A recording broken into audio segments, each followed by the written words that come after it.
be changed you absolutely cannot believe in. But after this false promise, the return of a proposition of mathematically perfected economy, and I would bet you that Monday morning I could call the White House and offer mathematically perfected economy, and there would be some intuited,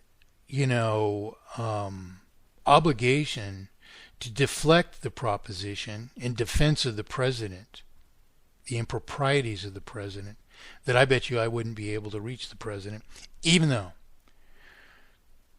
the country is in such dire straits as it is, and only mathematically perfected economy can truly rescue it from all of the monetary and political injustices.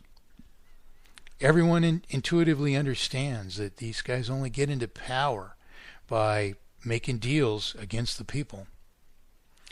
So our next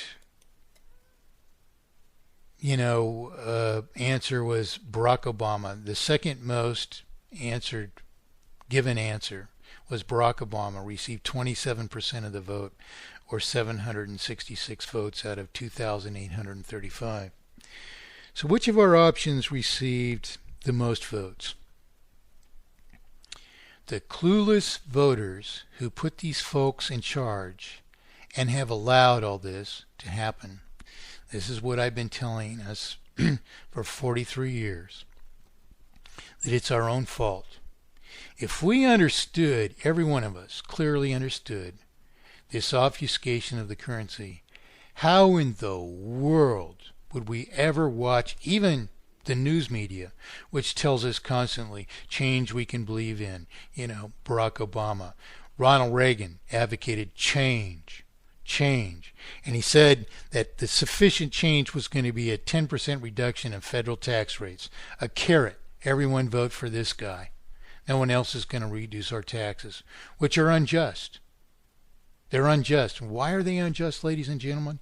They're unjust because so much of this is going toward, not only toward falsified costs, but falsified costs which have been multiplied perpetually into incredible escalations of falsified costs, merely to a central banking system all this while.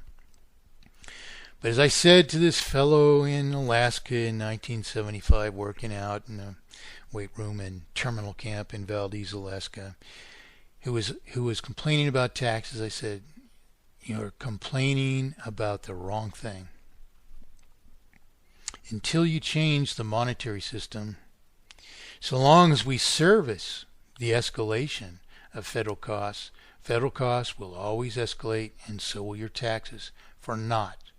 All you're paying is interest upon interest upon interest upon interest imposed by an obfuscation of the currency. Until you fix the monetary system, you can't fix government, particularly as government, owing to the tremendous amount of funding which is made available to the obfuscators of the currency, government is installed by the obfuscators merely to persist in the crime."